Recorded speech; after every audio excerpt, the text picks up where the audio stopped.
Beautiful souls, welcome back or welcome to The Hawk and I. My name is Lana Zelinsky and I work in the spirit dimensions. And as always in all my videos, please take what resonates and you're welcome to leave the rest right here.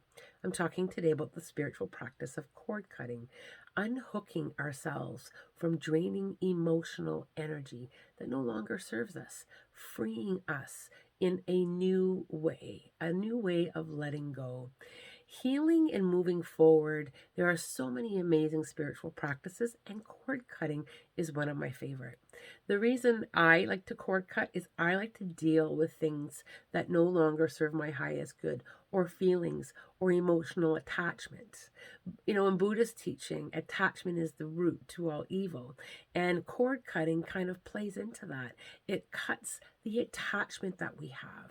Now, some attachments are to emotions and energy, and some attachments are to people and situations. I like to cord cut in a very loving way, and I think it's really important to emphasize that. Cord cutting comes from a very loving place, and a lot of spiritual healers and Reiki masters do teach and do a lot of cord cutting for their clients.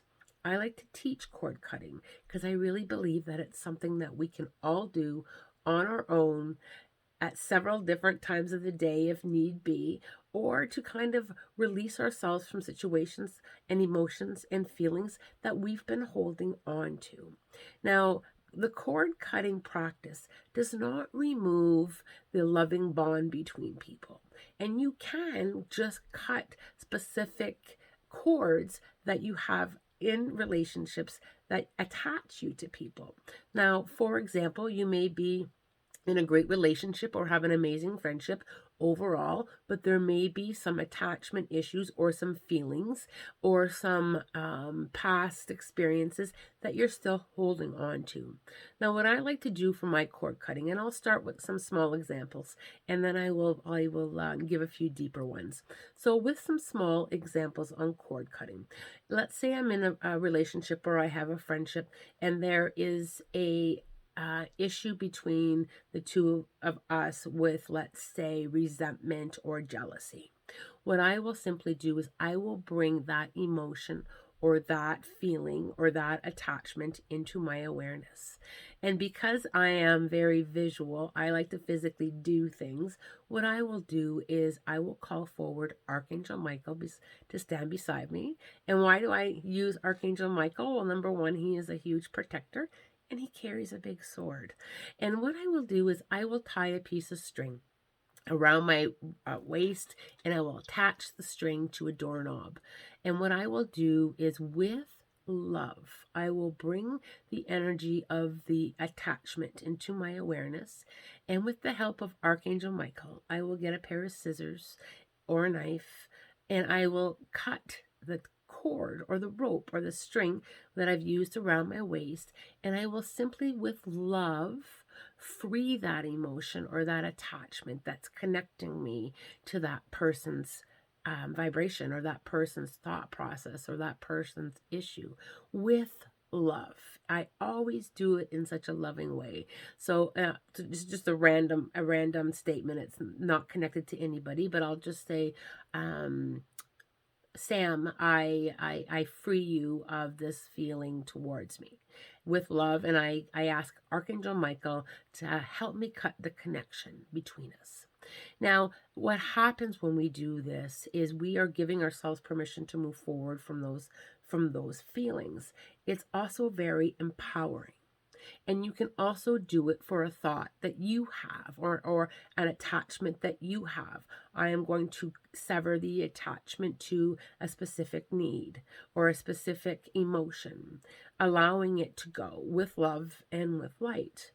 Now, when it comes to cord cutting people, again, this is done in a very loving way. So if you have a relationship that you need to sever that cord, that emotional, energetic attachment, that is what you're severing. You're severing the emotional, energetic attachment.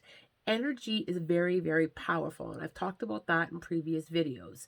And if someone that you or no longer connected to and don't want the attachment, if you haven't severed that attachment, the energy can still flow between the two of you. So if there is any not kind thoughts, or somebody that doesn't want the best for you, or somebody who is sending you that negative energy, you need to protect yourself energetically and cut the attachment. And again, with love. Now, quite often in this situation, I have written a letter as well to this person. Dear so-and-so, I am really grateful for all the lessons. I'm grateful for this, and this that you brought into my life. I am grateful. I am grateful. I am severing our emotional, energetic attachment. You're severing the negative things that are in between you, leaving only the good. And if there is no good, then it all goes. And I think that it's really important to always go into that with love. And then I will sign the letter with Love Lana. I will read it out loud to myself, either in front of a mirror. I will burn the letter with love and light. Then I will attach my string or my rope, and I will again call forward Archangel Michael. And with love, I ask to sever that emotional, energetic attachment. I also always, and I've talked about this in a few videos as well, I always surround myself in love and light. I always have that protection around me, no matter who I'm with, even when I'm alone. No, I always surround myself with angelic white light. And the reason that I do that is it is an energy barrier to help protect me from energy that doesn't serve my highest good. And sometimes it needs to also be my own thoughts that come in. I need protection sometimes. I mean, let's face it. We're all human, and sometimes our thoughts go into places. I will even sever things in the moment. So let's say I'm having a day where I may not be in full alignment. I may be having some doubts or some fears. Even if I don't have a string, I will just simply bring that to my mind. I'm going to bring the word fear or the vibration of fear into my mind, and with love and light again, I will call forward Archangel Michael or my spirit council to help me sever the connection to the vibration of fear. I will literally bring it in, and literally would bring it in that sword to my mind. I need to sever the vibration of fear. It doesn't serve my highest good, so I want to disconnect from it. Now, there are many rituals when it comes around cord cutting. I have a few of my own that I've just shared, but I like to sever and cut things as they come up for me, because I really don't like to carry things. If I am not meant to be attached to an energy that doesn't feel good, that isn't coming from a place that I need to be in, I will sever that connection. And cord cutting is such a healthy way of doing that. Now, you may have to cord cut the same issue a few times. Why? Because our mind is used to going back to certain things, certain thoughts, certain situations, especially when we have been wronged. We tend to go back there. I personally don't like to hold on to those things. If someone has not come from a place of love and light into my life, I look for the lesson and I sever the rest. I cord cut the rest, always in a loving vibration. And the reason is that you do that from a loving vibration is you really don't want to mix into a lower energy, a lower vibration. Even when things are really hard, sometimes it's hard to really kind of come at things from that space, from that higher space. But when we kind of do come at things from, being the bigger person, the old saying, being the bigger person and taking a step back, when we clear away the attachment to energy or to situations or to people, we're clearing up space energetically within us. We're cleaning up what we're holding on to that we no longer need to bring forward. And for me, it's been a very therapeutic part of my healing journey, because we're all on a healing journey, and the healing journey is constant. We're constantly learning to heal and let go, to move forward, to learn the lessons, to cut what doesn't serve us. And, I know some people struggle sometimes when it comes to cutting out people. Remember, you're cutting the attachment part, the attachment energy that's not serving your highest good. I do this with my friends and family all the time. And it's not that I'm cutting them out. Remember, I'm keeping the loving parts. I'm keeping the parts that are delicious. It's the stuff that's maybe not even mine.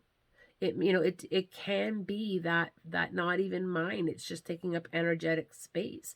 I need to clear it out with love and with light always. Cord cutting is one of my favorite spiritual practices. Number one, because it is very easy to do. It doesn't take a great deal of time. And sometimes it's just a matter of me saying, nope, I'm going to cut that. That's not where I want my thoughts to go. And, every now and again, I'll even do the sign of, I'm going to cut that just gently on my arm. I'm just going to cut that. I don't need it. Need to let it go. Being able to release what doesn't serve us is leaps in your healing journey. To be able to be aware of it like right away, or be aware of it as things move along, it's extremely therapeutic. We all have our shadow side, our dark side, where our thoughts go to not great places. It's a great tool for that as well, to being able to, nope, that's not how I want to be. That's not what I want to think. That's not where I usually vibe, if you want to use the word vibe. It is an extremely powerful tool, and I do hope that some of you may resonate to that and give it a try. When we're clearing and learning how to cut, you can't really do it wrong. You're removing what doesn't serve you, always in love and light, and you are leaving the good parts, the loving parts, the parts that taught you amazing things, because we're all here to learn, and we're all here on this adventure. And the more we learn and the more we heal, the better the journey gets. I am wishing you, as always, so much love, light, blessings, and as always, a spirit-guided day.